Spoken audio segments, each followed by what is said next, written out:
Bonjour à tous, bienvenue dans votre émission La vie en Vosges. Cette semaine, nous allons parler des images d'Épinal. Pour cela, 3 invités sont avec nous. Antonio Gassia est un artiste peintre, illustrateur. Il a été directeur artistique et imagier. Aujourd'hui, il continue de créer des images sur des thèmes qui l'inspirent, souvent liés à l'histoire ou à l'actualité. À ses côtés, Christelle Rochette, directrice du musée de l'image à Épinal, et Jennifer Heim, chargée des collections au musée, ont toutes les deux écrit un livre, Le Trésor d'Épinal, imagerie populaire. Un ouvrage qui présente cette imagerie populaire fondée par la famille Pellerin. On a 26 minutes pour en apprendre un peu plus sur ce qui fait partie intégrante du patrimoine spinalien. Bonjour à tous les trois. Alors merci d'être avec nous sur le plateau. Alors on a 26 minutes, ça va être court pour parler de ce patrimoine très important à Épinal, mais on parle d'une imagerie populaire. Qu'est-ce qui la caractérise? Qu'est-ce que ça veut dire une imagerie populaire, Jennifer? Alors, c'est une définition qui est assez complexe à donner, mais dans les grandes lignes, tout d'abord, partons de la base, il s'agit d'une image qui a été éditée en de multiples exemplaires. On est sur de l'art de la gravure, et puis populaire, tout simplement parce que ces images étaient réalisées à plutôt bas coût, et surtout, elles étaient vendues à un prix très peu onéreux, ce qui les rendait accessibles en fait, au plus grand nombre. D'accord, une définition bien complète mais bien concise. Alors il faut faire un retour en arrière assez important pour revenir au début de cette imagerie populaire. On parle de la famille Pellerin. Expliquez-nous un petit peu cette histoire, ses origines. Alors, l'idée notamment qu'on a transmise en fait dans l'ouvrage, c'était effectivement de retracer cette aventure absolument extraordinaire en fait de l'imagerie Pellerin qui a traversé près d'un siècle et demi, mais on a aussi souhaité revenir aux origines, c'est-à-dire même avant même la fondation de l'imagerie telle qu'on la connaît, avec ce qu'on appelle dans notre jargon la proto-imagerie, c'est-à-dire que dès le XVIIe siècle et au XVIIIe siècle, eh bien, des images déjà été éditées à Épinal.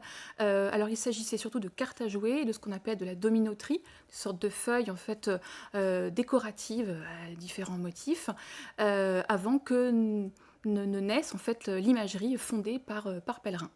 Alors à ses débuts, l'imagerie, on était souvent sur des images axées sur la religion aussi, Les domaines vont s'élargir après, mais au départ, c'était quand même la religion qui était principalement éditée, enfin sur ce qu'on voyait principalement. Oui, effectivement, les images religieuses, les images de dévotion, en fait, étaient vraiment le fonds de commerce principal depuis en fait les tout débuts de l'imagerie populaire, c'est-à-dire à peu près au XIVe, XVe siècle.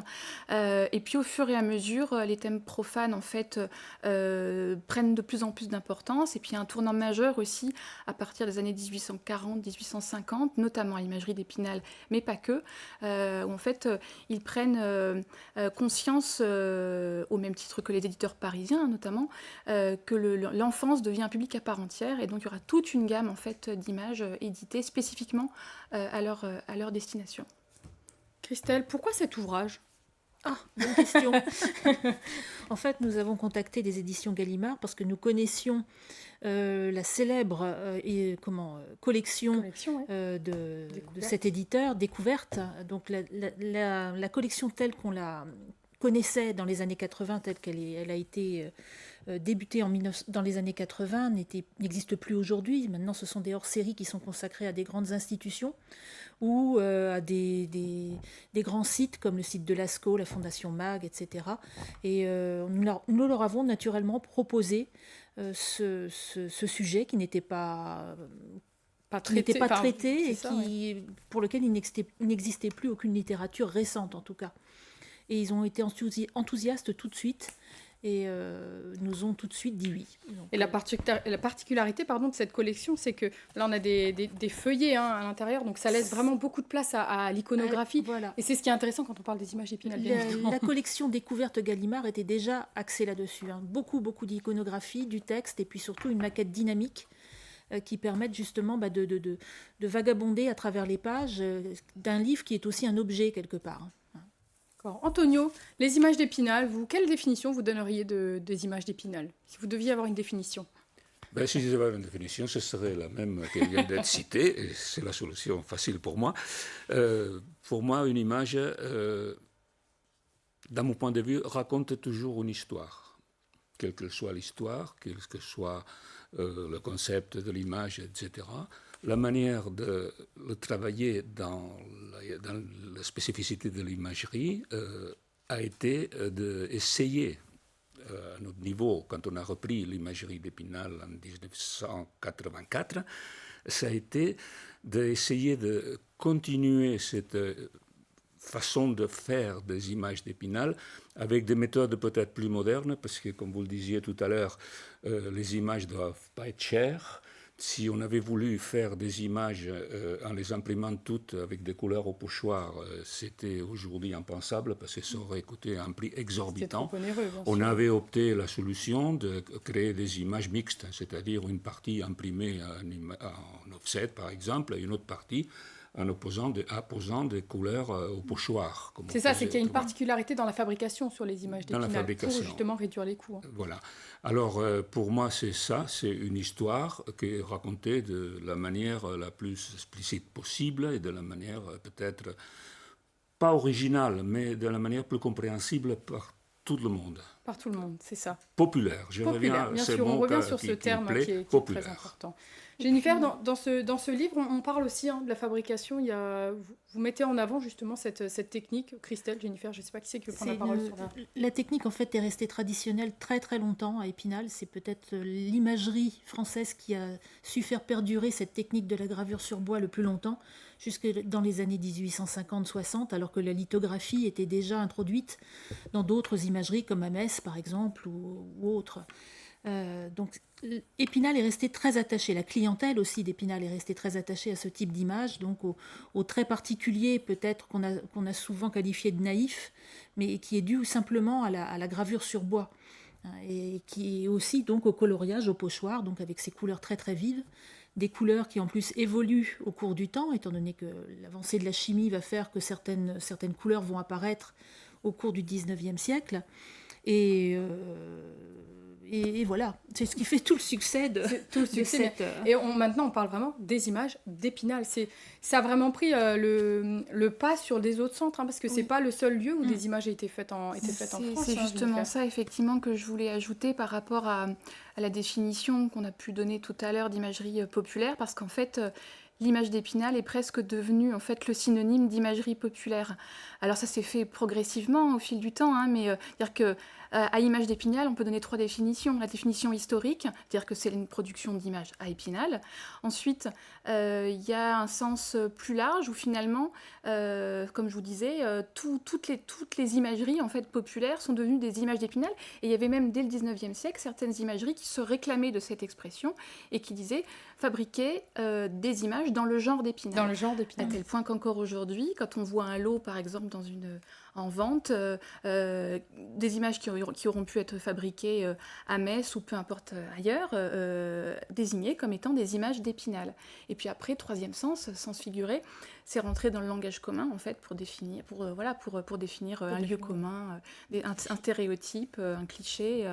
Donc on voit l'évolution, en fait, au fil du temps de cette appropriation, cette reconnaissance de dire c'est une image type d'Épinal, parce que derrière, il y a toute une histoire, il y a tout un savoir-faire aussi. Épinal, l'imagerie d'Épinal a su créer un genre, en fait, enfin des genres à part entière, et donc se sont imposés et sont devenus, ont imposé des sortes de termes génériques, en fait, derrière lesquels sont venues se ranger différentes productions dans le genre 2. Alors on peut difficilement parler des images d'Épinal et de leur fabrication sans évoquer l'imagerie. On rappelle que cette situation est inextricable actuellement et entre les mains de la justice, donc on ne s'étendra pas sur la situation de l'imagerie qui est différente du musée de l'image. C'est 2 entités à part entière, Christelle. Complètement. Nous sommes un musée donc municipal qui dépend donc de la ville d'Épinal, alors que l'imagerie en elle-même est une entreprise depuis sa fondation en 1796 et encore de nos jours. Une entreprise privée. Donc deux éléments très différents, c'est important de le rappeler. Antonio, on ne peut que regretter cette situation, cette absence et cette disparition de la fabrication des images d'Épinal à Épinal. Bien sûr qu'on peut le regretter, et puis je ne vais pas m'étendre sur les problèmes que tout le monde connaît. Je regrette beaucoup que l'imagerie ne continue pas à produire des images, même à les rééditer. Quand on a repris l'imagerie, mon premier travail, c'était en 84 jusqu'à 89, qu'on a édité la première nouvelle image d'Épinal.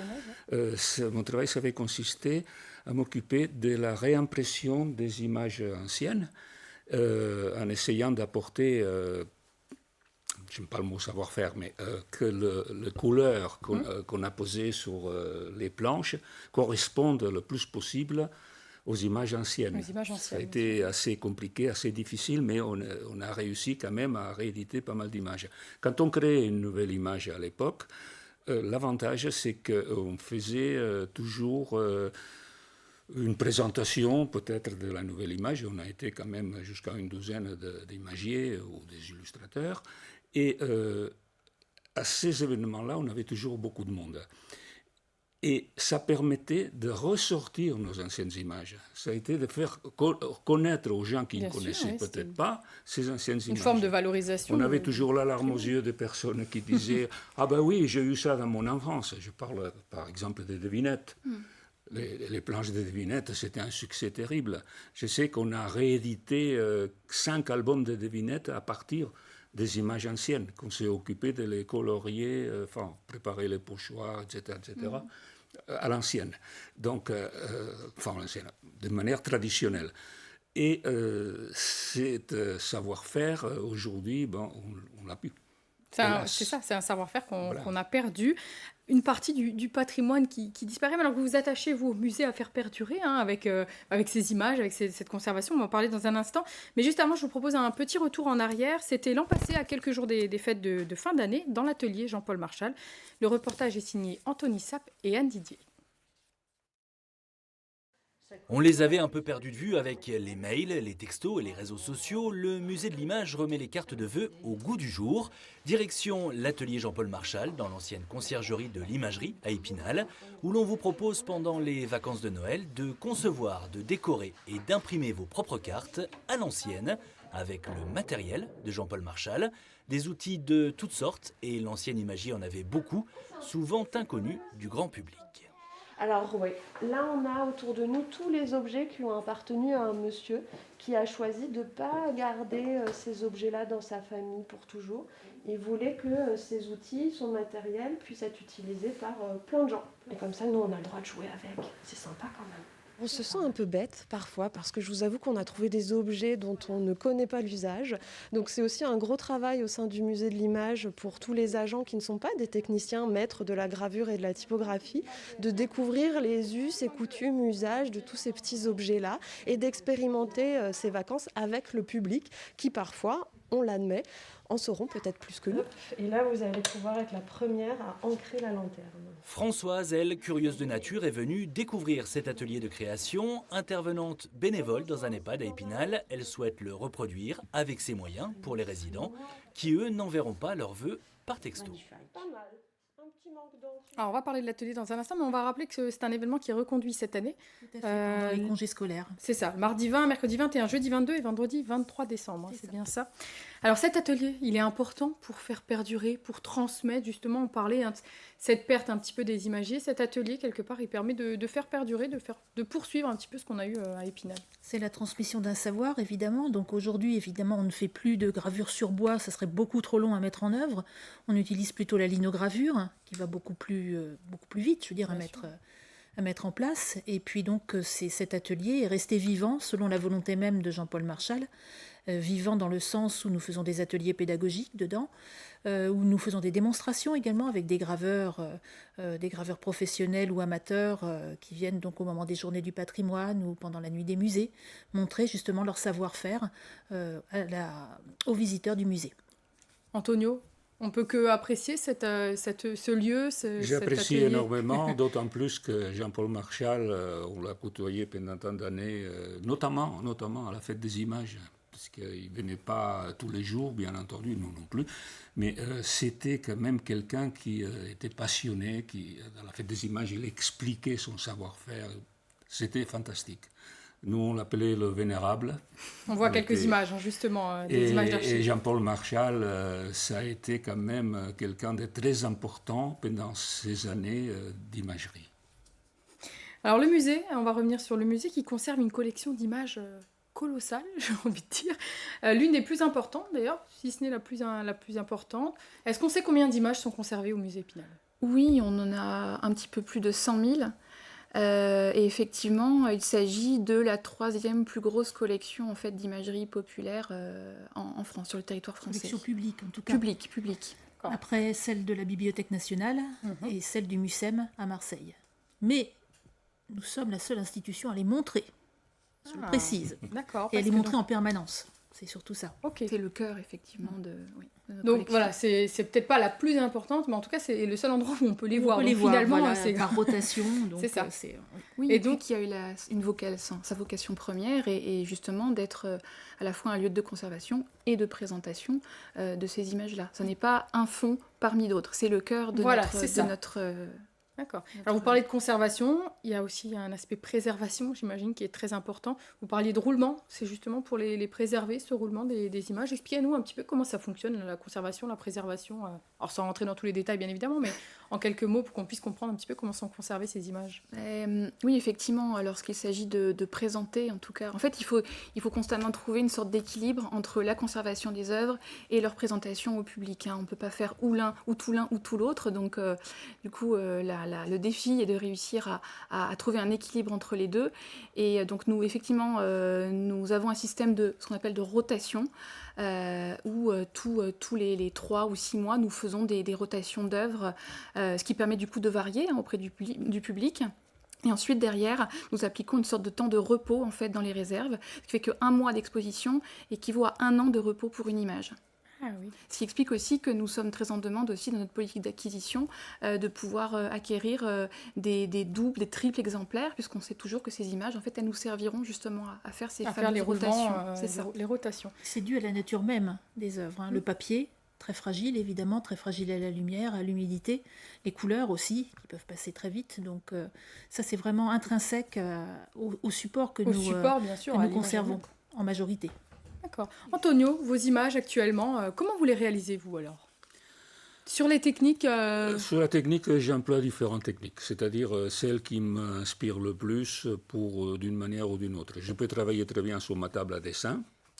Je vous précise, je travaille, je dis toujours, en pièces détachées. C'est-à-dire que chaque élément, il est conçu à part. C'est-à-dire que je ne fais pas une planche dans laquelle, d'A à Z, je mets tous mes dessins. Non, chaque dessin, il est à part. D'accord. Et après, je les intègre avec un ordinateur, je les intègre sur une seule superficie, sur un seul document qui va être imprimé. Pour mes dessins, parfois c'est avec de l'aquarelle, parfois c'est simplement avec la plume. Ça peut être aussi à la palette graphique. J'aime beaucoup la palette graphique dans la mesure où le dessin que j'ai fait, c'est celui qui sera imprimé. C'est une autre méthode. Mais parfois, ça m'inspire de dessiner sur un papier calque qui donne un aspect plus granuleux. Donc, j'essaye de faire de toute manière. Voilà, il n'y a pas qu'une technique. J'emploie toutes les techniques qui me viennent à l'esprit en fonction de l'image à réaliser ou du dessin à réaliser qui sera incorporé dans l'image. C'est ma méthode. Quand j'étais donc à l'imagerie avec mes autres collègues, chacun employait une méthode différente. Le plus pur, c'était forcément Jean-Paul Marchal, parce que c'était le graveur, et puis je l'ai vu, c'était un délire, faire une image dans laquelle c'était à bois perdu. Il avait fait bois perdu, ça veut dire qu'il gravait un morceau de bois, il imprimait, il en enlevait un petit peu, il imprimait avec une autre couleur, etc. Il avait fait une image avec nous pour, je crois qu'il y avait 80 couleurs différentes. 80 couleurs différentes. On peut s'imaginer, c'est un travail... C'était un travail colossal. Il en mérite vraiment. Heureusement qu'il y a une mémoire maintenant de lui au musée, parce que c'était vraiment quelqu'un d'exceptionnel. Mais bon, je ne vais pas dénigrer non plus notre travail ou celui des autres. Parce que, vous savez, par exemple, je citerai par exemple Olivier Clodon, qui est un dessinateur d'exception. Oui. Je disais toujours que quand on était les 11 ou 12 dessinateurs, le meilleur dessinateur qu'on ait eu, le meilleur dessinateur, la meilleure patte, c'était Olivier Clodon. Ça, c'était vraiment quelqu'un d'exception. Il y avait il y avait aussi Claire Arthur. Et Claire Arthur, c'est vraiment de la peinture qui est reprise, etc. C'est ça, c'est encore différent. C'est Chacun encore avait différent. sa Bon, propre après, il fallait technique. les adapter aux images, de la manière de la reproduction. Mais bon, on était tous... De toute façon, comme il y avait toujours ces couleurs au pochoir, on était tous près des coloristes de la personne qui découpait le métal pour faire le pochoir. On était tous près d'eux pour choisir la couleur, pour voir si on aimait un peu plus ici, un peu plus là, etc. Il y avait une fabrication qu'on faisait en commun avec les personnes qui restaient peut-être un peu dans l'ombre, un peu trop dans l'ombre. Mais au fond, le grand mérite, moi je le donnerai toujours à ces personnes-là qui faisaient le coloriage ou la gravure, enfin le découpage des pochoirs. D'accord. On va revenir sur les images que vous mettez en valeur par des expositions. On en parlait deux, on commençait la semaine dernière. Alors on parle du jeu de loi et des faits divers. Je vous laisse qui c'est qui se lance en premier sur la première expo? Christelle, allez-y. On a une image du jeu de loi, là, visiblement. Ah, le jeu de loi, c'est vrai, le jeu de loi va arriver. Allez-y, on va le voir en image dans quelques instants. Alors oui, effectivement, une petite exposition consacrée en fait, à l'histoire du jeu de loi à travers l'imagerie populaire.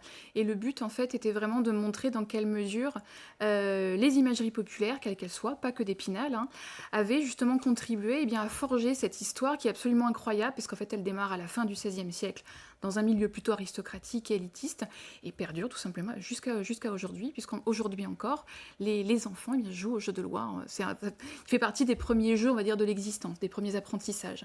Et donc il y avait énormément d'images, il a fallu faire une sélection, j'imagine. Oui. Alors rien qu'au musée de l'image, on en conserve un peu plus de 350.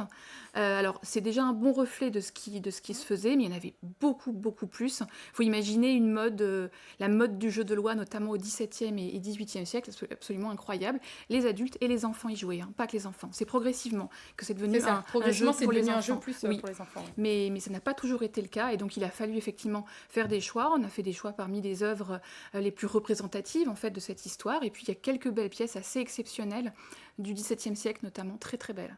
Il faudra aller les voir, il faudra aller au musée. On a jusqu'à quand pour aller voir cette expo et puis la deuxième? Alors jusqu'au 21 mai. Ah, bon, ça laisse le temps, mais bon, faut pas traîner quand même. Christelle, un petit mot sur la deuxième exposition, donc sur les faits divers. Sur les faits divers, images et faits divers, où on explore en fait le goût un petit peu morbide du public pour les faits tragiques. Et plus c'est tragique, et plus ça se vend, et c'est pas nouveau, et on le voit déjà dès le XVIIe siècle, au XVIIIe siècle, et particulièrement au XIXe siècle, parce que c'est notre période de prédilection. Vous aviez ce qu'on appelait à l'époque les canards, c'est-à-dire des feuilles volantes, imprimées recto verso ou recto seulement, qui vous donnaient donc une nouvelle. Et généralement, la nouvelle était soit un fait politique, soit un couronnement, bref, une bataille gagnée. Mais le plus gros des canards, on va dire, était consacré aux faits divers, et particulièrement aux catastrophes, inondations, tremblements de terre, etc. Et surtout aux meurtres et autres crimes sanglants.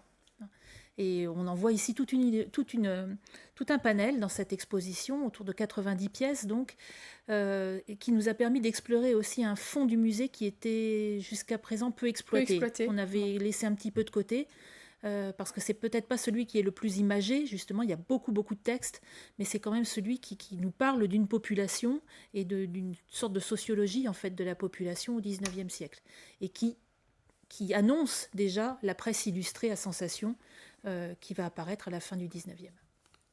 Ok, donc 2 expos, donc à découvrir jusqu'au mois de mai. Antonio, actuellement, vos images, c'est des demandes, c'est des commandes, c'est des envies personnelles, un mélange de tout? C'est les deux, par exemple. C'est-à-dire que depuis que j'étais éjecté de l'imagerie d'Épinal, j'ai créé ma propre entité, c'est-à-dire j'ai créé des images, je suis en tant qu'auto-entrepreneur et je continue à faire ce que j'ai toujours aimé faire, donc il n'y avait pas de raison que je m'arrête.